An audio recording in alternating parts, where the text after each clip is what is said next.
So now we turn to exercises and let us solve like the most standard exercise number 1 that contains the main procedure to how to find competitive equilibrium. So here we have to consider a pure exchange economy with two agents, Alfred and Barney. These agents' preferences are described by the following utility functions that I wrote here. And they also have these endowments that you see on the right. So Alfred has 4 units of first good and 2 units of second good, and Barney has 6 units of first good and 8 units of second good. So that's like that they start, so they kind of enter the market and then they will start to trade. So A, determine the demand functions for each agent for both goods. So you remember how we find demand functions. So first of all, we've solved the optimization problem, maximization problem, or you could also say margin rate of substitution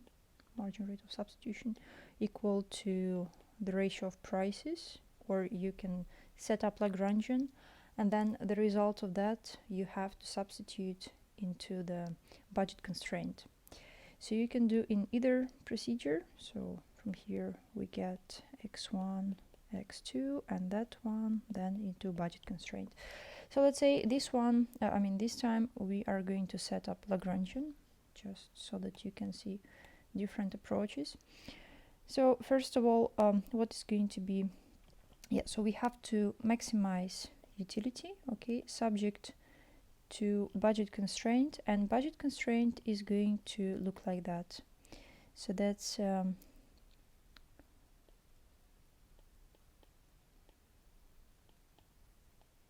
like that, okay, and then also so I started, maybe I will write in that form that is clear to you. So first of all, that's P1 x1, okay, plus P2 x2 equals to P1 v1 plus P2 v2. So you see, essentially this budget constraint says that individual is going to consume everything that he has, okay, and so then we set up Lagrangian. So when we want to maximize utility, it's going to be Lagrangian, okay. So first here we talk about individual A, okay, and we so basically we just rewrite his utility function, and then we also add up Lagrangian here.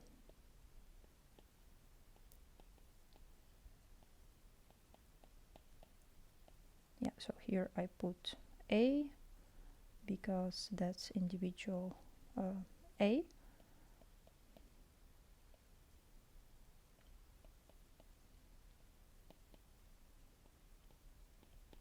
So here I just kind of rewrote it in such a way that you put V on the left hand side directly, so it's x minus V. So then we have to take a first order condition, which means that we have to take derivatives of this Lagrangian with respect to x1, x2, and lambda, okay. So okay, so maybe I will not do it just to spare some time. So you can do it, okay, so maybe I will just rewrite it like that. So that's first order condition. You take Lagrangian with respect to x1, so that equal to 0, and then with respect to lambda and set it equal to 0, okay. So once you do it, you can actually, what you're going to get is that margin rate of substitution equal to ratio of prices, and so that one we can easily get. So we just need to compute the margin rate of substitution. So either like that or like that, you get it directly from here. Okay, so that's actually that condition you get from the two first equations. So you can check it. Actually, maybe I will just try the formula. So, and here we have that it's 1 over 2 x2 over x1 equal to p1 over p2. And so this one we can rewrite in terms of x2. Okay, so just write it in terms of x2. And then this one you have to substitute into the budget constraint, okay, that we have here. Sorry, actually you shouldn't write Lagrangian like that, because I just wrote the general form of the utility function, but of course instead of endowments you have to substitute the endowments of the individual. So here actually substitute 4 and here we substitute 2. Okay, and so then you take that budget constraint of the specific individual, which is going to be okay. Okay, so you substitute 4 and 2 that he had, and then here we substitute x2 instead of x2 here, and so we just rewrite it once again.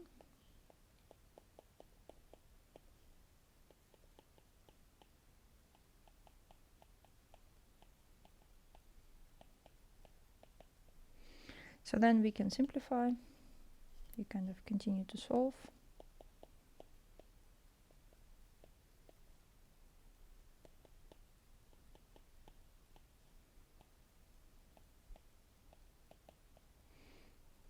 And then you continue to solve.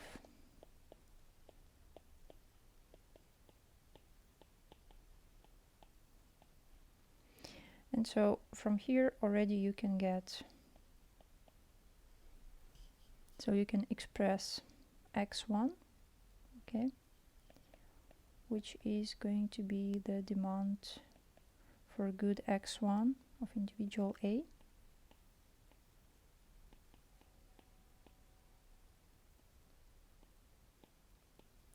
And so that's the demand function, so that's the Marshallian demand, the first individual A for the first good. And then we have to, in order to find for the second good, you see we have this relation between x2 and x1 here, and so when you substitute this one into this one, then you will get also for x2. So let's do it.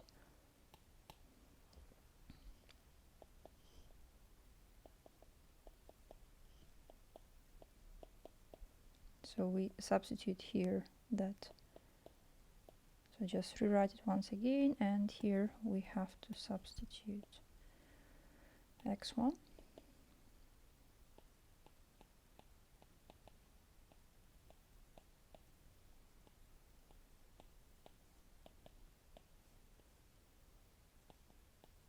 So here we can simplify.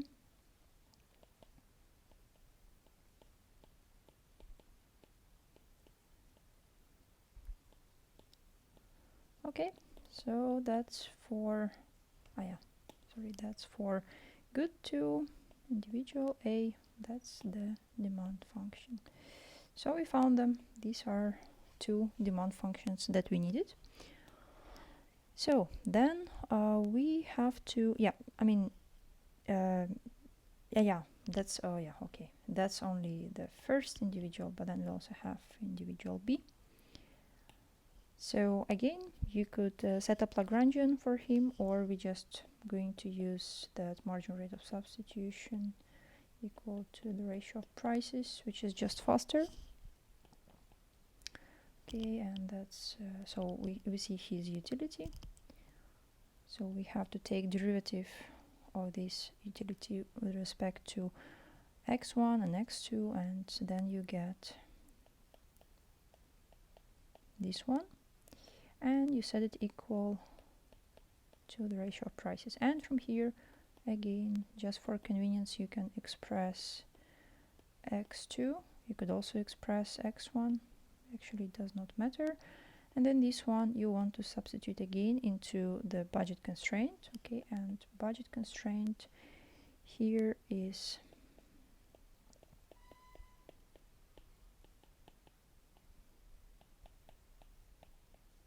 So again, we just substitute his endowments here, and we want to substitute x2 instead of this x2 here. And so again, we just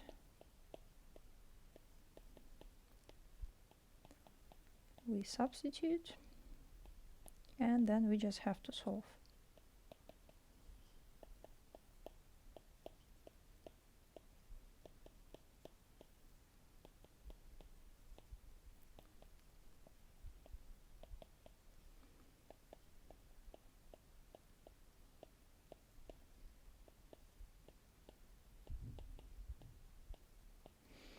So then from here we express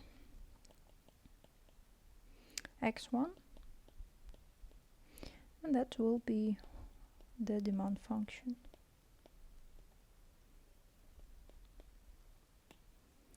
Okay, and then in the same way, by substituting this one here, we get x2.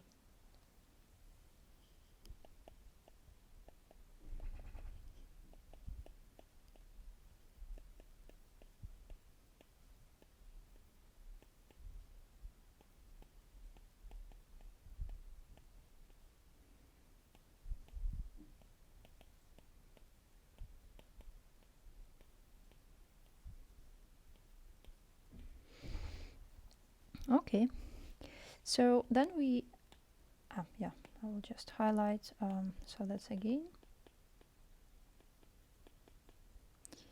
and that's the demand for the second good. Okay, so we found demand functions for both goods, for both individuals, and then we move to point B. So we have to check if price vector P, price of first good 2, price of second good 1, if it makes the consumption schedules of the two agents compatible, meaning that what one guy offers will be exactly consumed by another one, okay, and so that we have equilibrium. So basically, does this price this price vector give us such consumption schedules, so such allocation that we have equilibrium or not? And also we have to check if it's consistent with Walras law. Okay, so first let's check if it's consistent with Walras law, and for that one I just I'm going to rewrite the condition of Walras law. Right, okay, so it's A and it's A. Maybe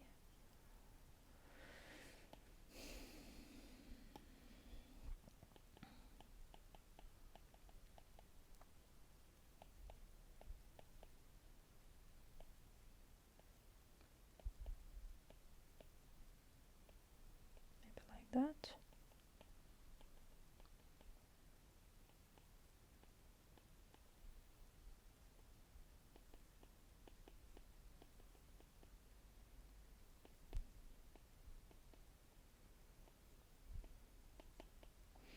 Okay, so that's the condition, and in order to check it, we just have to substitute. Yeah, okay.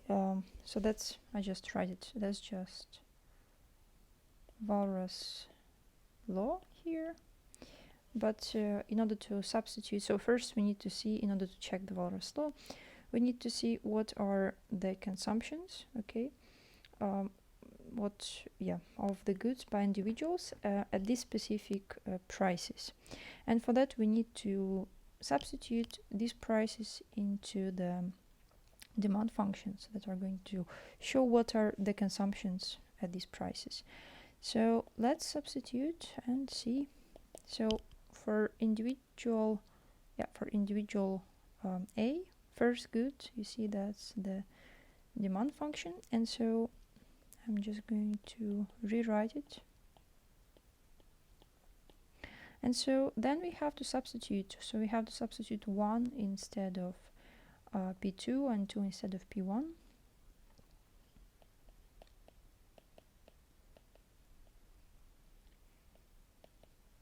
And so we get 10 over 6, or we could also say that it's approximately 1.66. Then we calculate. Okay, so let's say for, yeah, okay. So then it's, so again, you just take the demand function and you substitute their prices, and we get something around 7.5, let's say. Then we do the same stuff for the second good.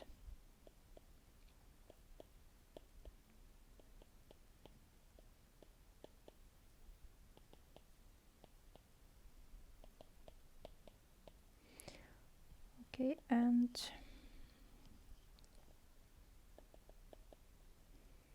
for individual B,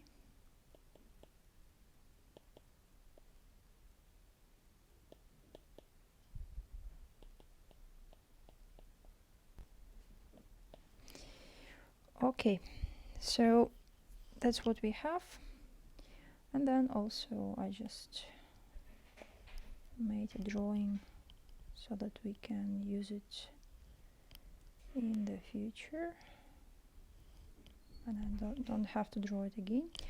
All right, so yes, so here we can see if it makes the consumptions compatible. And so we see that actually, so if we take a look at the endowments 4 and 2, bits 6 and 8, so we see that actually the size of the Edgeworth box is going to be 10 and 10. Okay, and like in general in this economy we have 10 units of first good and 10 units of second good, but what we see from the consumptions is that actually the sum of these two is smaller than 10. Okay, so here actually we have excess supply, and here it's bigger than 10, and so we have excess demand. So here it's not in equilibrium, so it's not equilibrium because we don't have that markets clear, so here they don't clear. But let's see if Walras law is going to work here or not. So we have that expression for Walras law, and then we just have to substitute all the numbers inside. So let's say I will maybe I put it somewhere here, maybe here, and we just let's put so all the prices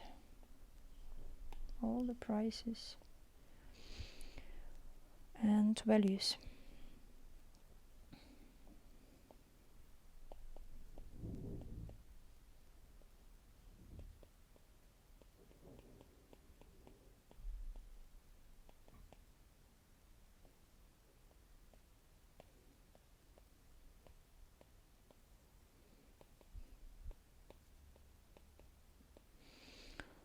Okay, and from here you start to solve and to simplify.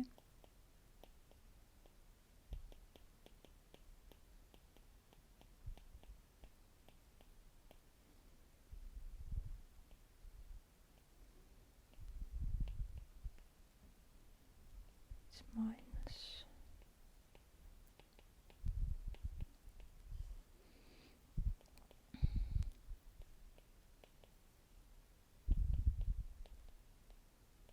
So that's I mean it's going to work, it's just that I have some measurement error because I just rounded up. So with the fractions, if you actually use fractions like this, you are going to get exactly 0. So but Walras law works, but we don't have competitive equilibrium, and that's because Walras law is always working for any positive prices, but we don't get competitive equilibrium. Okay, So then we have next question. We have to actually calculate the competitive equilibrium, and we have to see what is it going to be. So in order to calculate the competitive equilibrium, and due to Walras law, actually we need to remember that we need to calculate competitive equilibrium only for one market. And due to Walras law, if we have equilibrium in one market, it will mean that we also have equilibrium in the second market. And so what you need to memorize is this condition. Okay, so after you get the demands and all that stuff, what you need to do, you need to remember this condition of competitive equilibrium. So basically what is consumed. Okay, so good, the consumption of the first good, so that's the first market, market of good 1. So the consumption has to be equal to the supply, okay, the endowment of that good. So that's the condition that you use, and then you can just substitute here actual demand functions instead of x1 a and b, and also actual endowments instead of v1 and a, v1a and v1b. And so here we substitute what we found in previous sub questions.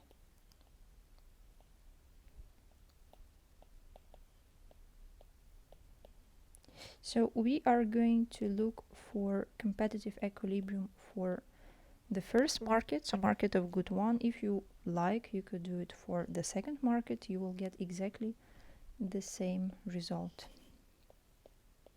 And so here what you have to do now, that's just algebra. So you just open the brackets and you solve.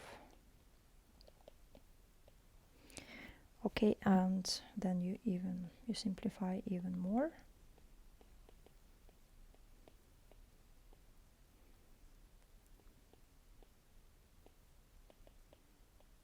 So then actually for simplicity we just set here, so we just say that p1 will be equal to 1, and this is called numeraire, and that's because actually we don't care what are the actual values of p1 and p2. What's important is the ratio of the prices. And so just for simplicity to calculate, you better set it equal to 1. You could set it equal to any number, to 2, to 5, to 10, to 100, as you like.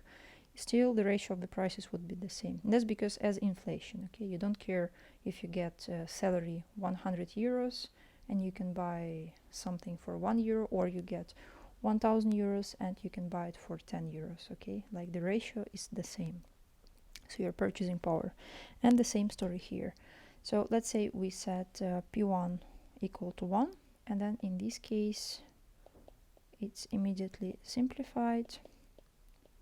And so we are going to look what is p2. So we find p2 given that p1 equals to 1, and that's 5/8. Okay, and so the equilibrium prices are 1 and 5/8. Okay, and then so we go, so that's actually the competitive equilibrium. This one, and yeah, of course, I mean, let's find also the demand. So these are equilibrium prices, and let's find equilibrium consumption in such a case. So we just take the demands and we substitute the prices.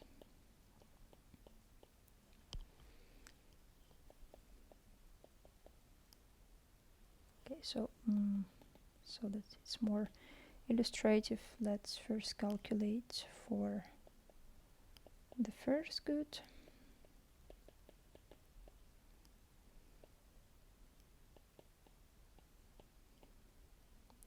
And then we calculate for the second good.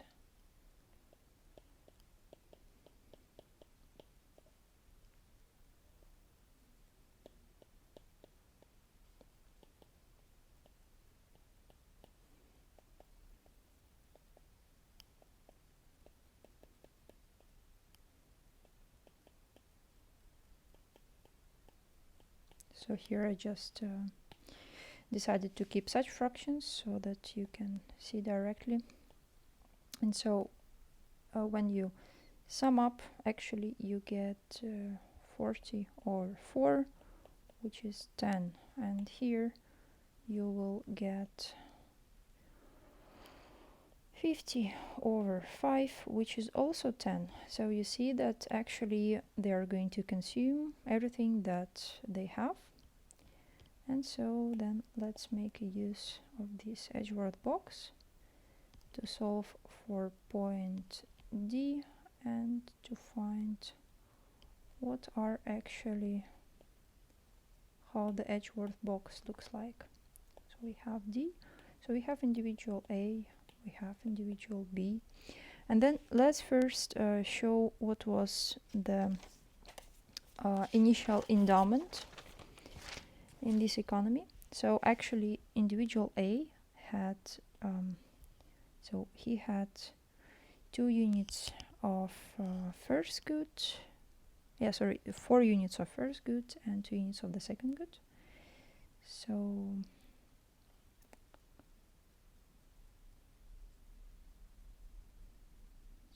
here 4 and here 2 approximately. Okay, and that's where individual B had 8 units. Oh wait, not, yeah, sorry, 6 units of first good and 8 units of the second good. Okay, so that's denoted by V, so that's the initial endowment, and now they are going to have that individual, so still we can write that it's yeah, okay, so you can calculate, so actually it's going to be 28 over 5, that 5.6, around like that, so that it's just easier for you to calculate.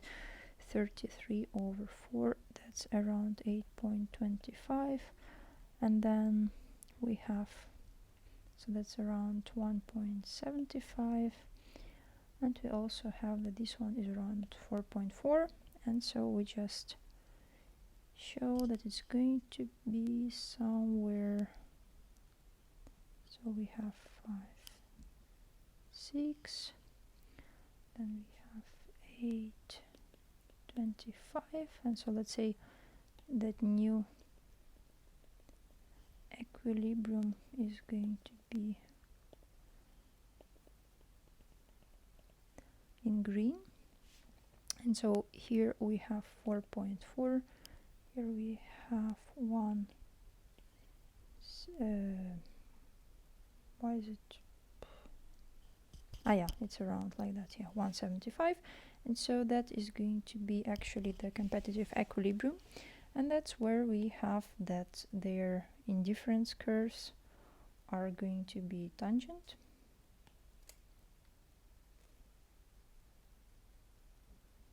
Okay, so it's going to look like that, let's say, for example. So that's where they are tangent, and that's also, so the budget line is going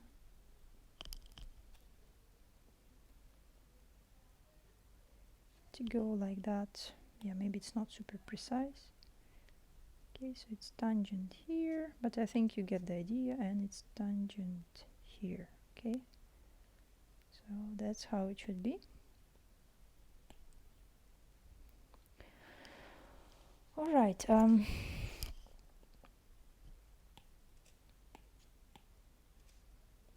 it's like that, and that's also where we have yeah, so that's where we have the slope